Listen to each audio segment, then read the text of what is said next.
Hello students, today we are going to study subject Hindi grammar class 2nd पाठ 7 वचन। नीचे दिए गए चित्रों को ध्यान से देखिए।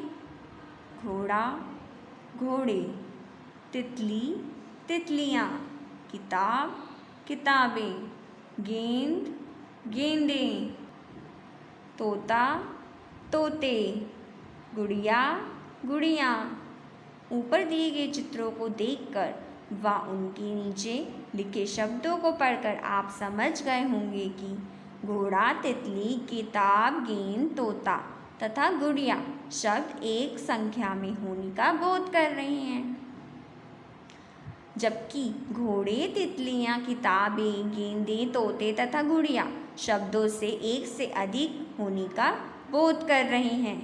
अतः इन्हें क्या कहते हैं? वचन कहते हैं। जो शब्द एक या उससे अनेक संख्या का बोध करे उसे वचन कहते हैं। वचन का अर्थ है संख्या।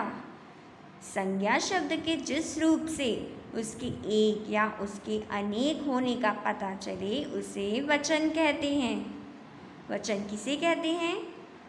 जिससे एक या अनेक होने का पता चले उसे वचन कहते हैं।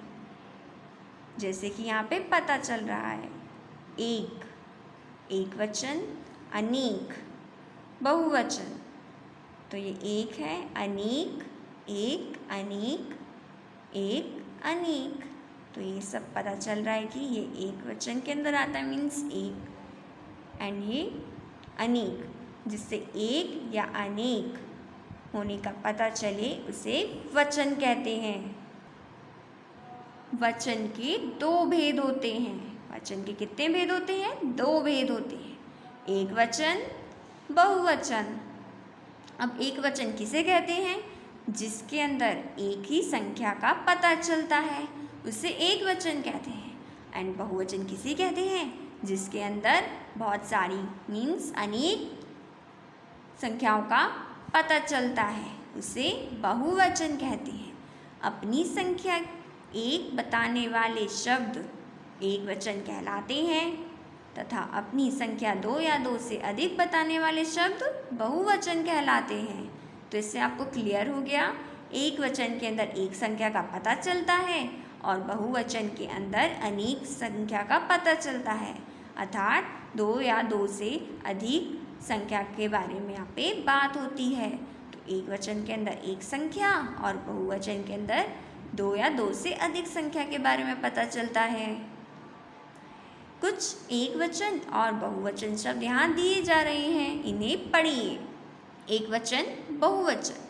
तारा, तारे, बगीचा, बगीचे, बेटी, बेटियाँ, पुस्तक, पुस्तकें, नदी, नदियाँ, मुर्गा, मुर्गे, कपड़ा, कपड़े, किताब, किताबें, भाषा, भाषाएं, माला, मालाएं, कविता, कविताएं, वस्तु, वस्तुएं, तोता, तोते, साड़ी, साड़ियाँ, गुड़िया, गुड़िया, चिड़िया, चिड़िया, रोटी, रोटियाँ, रानी, रानियाँ, लड़की, लड़कियाँ, अंडा, अंडे, लता, लताएं, कक्षा, कक्षाएं।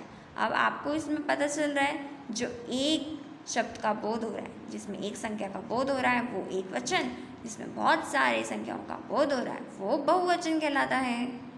तो आपको ये क्या करनी है? लर्न करनी है अच्छे तरीके से। आओ दोहराएं। वचन बताता है कि संख्या एक है या अनेक। वचन क्या बताता है कि संख्या क्या है, एक है या अनेक है, तभी तो वो वचन कहलाता है। वचन के दो भेद होते हैं, एक वचन और बहुवचन। शब्द के जिस रूप से एक होने का पता चलता है उसे एक वचन कहा जाता है और शब्द के जिस रूप से उसके अनेक होने का पता चलता है उसे बहुवचन कहा जाता है। तो आपको क्लियर हो गया, वचन किसे कहते हैं? जिससे संज्ञा शब्द से एक या अनेक संख्या का पता चलता है उसे वचन कहते हैं। वचन के दो भेद होते हैं, एक वचन, बहुवचन। एक वचन के अंतर्गत एक संख्या का पता चलता है और बहुवचन के अंतर्गत एक से ज़्यादा मीन्स अनेक संख्या का पता चलता है।